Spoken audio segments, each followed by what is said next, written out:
প্রায় ১৫০ বিঘা জমির উপর চলছে কর্মযজ্ঞ। মূল ফটক থেকে মঞ্চ, ময়দান থেকে বইয়ের স্টল, সর্বত্র সাজানো হচ্ছে রঙিন সাজে। যশোর শহরের পুলেরহাট সংলগ্ন আদ্দিন সকিনা মেডিকেল কলেজ প্রাঙ্গণে চলছে এই প্রস্তুতি। আয়োজকদের দাবি, দেশের সবচেয়ে বড় এই মাহফিলের জন্য প্রস্তুত করা হচ্ছে ময়দানটি। ৩ দিনব্যাপী তাফসিরুল কুরআন মাহফিলের এই আয়োজনে ইতোমধ্যে বক্তাদের নাম ছড়িয়ে পড়েছে। শুধু দেশ বরেণ্য নন, একাধিক আন্তর্জাতিক খ্যাতিসম্পন্ন ইসলাম বিশারদ এই মাঠে কোরআনের দৃষ্টিতে দেশ সমাজের বর্তমান বাস্তবতার ব্যাখ্যা করবেন। আগামী ১ জানুয়ারি অর্থাৎ বুধবার থেকে শুরু হতে যাচ্ছে এ তাফসিরুল কুরআন মাহফিল। সপ্তাহখানেক আগে থেকেই শুরু হয়েছে সাজানো গোছানোর কাজ। সংশ্লিষ্টরা ধারণা করছেন ১৫ লক্ষাধিক মানুষের সমাগম ঘটবে এ মাহফিলে। এটা মাথায় রেখেই নিরাপত্তা, স্যানিটেশন ব্যবস্থা, পার্কিং জোন সহ চলছে শেষ মুহূর্তের প্রস্তুতি। আমি এই মাঠে স্টেজ থেকে শুরু করে স্টেজের সামনের থেকে শুরু করে লংয়ে যাচ্ছে আপনার 850 ফুট প্যান্ডেল করছি, আর চওড়াই আপনার 650 ফুট করতেছি।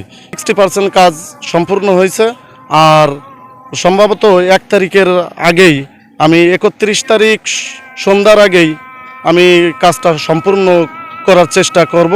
মূল ফটকের পাশেই থাকছে ইসলামী বইমেলা। মাহফিলে নারীদের জন্য পৃথক স্থানে বসার ব্যবস্থা থাকছে।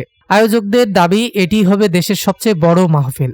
বাংলাদেশে এটাই সবথেকে বড় ধরনের আয়োজন, যে 6 জন বিখ্যাত বক্তা যারা এই মাহফিলে 3 দিন বক্তব্য রাখবেন, প্রতিদিন 2 জন করে বক্তব্য রাখবেন। তো এই যে বিশাল একটা আয়োজন, এই আয়োজনটা আসলে সফল করতে গেলে জনগণের সহযোগিতা ছাড়া আসলে সম্ভব না। 3 দিন ব্যাপী এ মাহফিলে প্রতিদিন 2 জন করে বক্তা বক্তব্য রাখবেন। মাহফিলের প্রথম দিন ১ জানুয়ারি বক্তব্য রাখবেন শাইখুল হাদিস আল্লামা মামুনুল হক ও আব্দুল হাই মোহাম্মদ সাইফুল্লাহ। পরদিন ২ জানুয়ারি বক্তব্য রাখবেন মুফতি আমির হামজা ও মাওলানা রফিকুল ইসলাম মাদানী। আর সমাপনী দিনে অর্থাৎ শুক্রবার বক্তব্য রাখবেন শায়েখ আহমদুল্লাহ এবং ডক্টর মিজানুর রহমান আজহারি। এছাড়া প্রতিদিন অনুষ্ঠিত হবে ইসলামী সাংস্কৃতিক অনুষ্ঠান নাশিদ প্রতিদিন। মোটরসাইকেল, মাইক্রো, ইজি বাইক সহ ছোট ধরনের যানবাহন পার্কিংয়ের আলাদা আলাদা 13টি স্থান নির্ধারণ করা হয়েছে। আমরা এখন নিরাপত্তা প্রস্তুতি, আমাদের মাঠ প্রস্তুত, আমাদের স্যানিটেশন ব্যবস্থা, স্টেজ, এলইডি, সাউন্ড সিস্টেম এবং এই পার্কিং সিস্টেম, সব প্রস্তুতিগুলো আমাদের বিভিন্ন টিম ওয়াইজ ভাগ করে দেওয়া হয়েছে কাজকর্ম। সেগুলো তারা প্রত্যেকটা টিম প্রত্যেকটাভাবে কাজ করছে। আমাদের সাথে সার্বক্ষণিক সহযোগিতা করছে স্থানীয় প্রশাসন, পুলিশ প্রশাসন, জেলা প্রশাসন, আর্মি, গোয়েন্দা সংস্থা। এই যে 3 দিনের যে মাহফিল, এই মাহফিলে আমাদের এই মাঠে, বিশাল মাঠে পর্যাপ্ত আলোর ব্যবস্থা করেছি। আমরা এখানে প্যান্ডেল তৈরি হচ্ছে, এলইডি স্ক্রিন থাকছে, সাউন্ড সিস্টেম থাকছে। আমরা এই 3 দিন কাউকে আমরা এখানে রাতে অবস্থান করতে দিব না, নিরাপত্তার স্বার্থে। আর একটা মেসেজ দিতে চাই যে আমরা নিরাপত্তার স্বার্থে যারা আগত মুসল্লি তাদেরকে আমরা অনুরোধ করছি, আপনারা কোনো রকম ব্যাগ নিয়ে আসবেন না।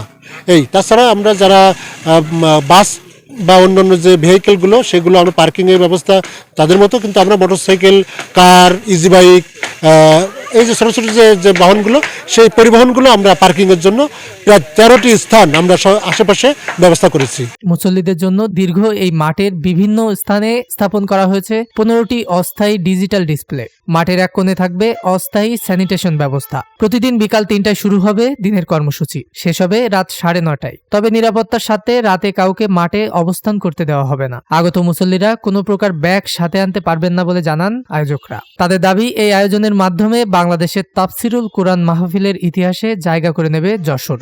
ডেস্ক রিপোর্ট, দৈনিক রানার।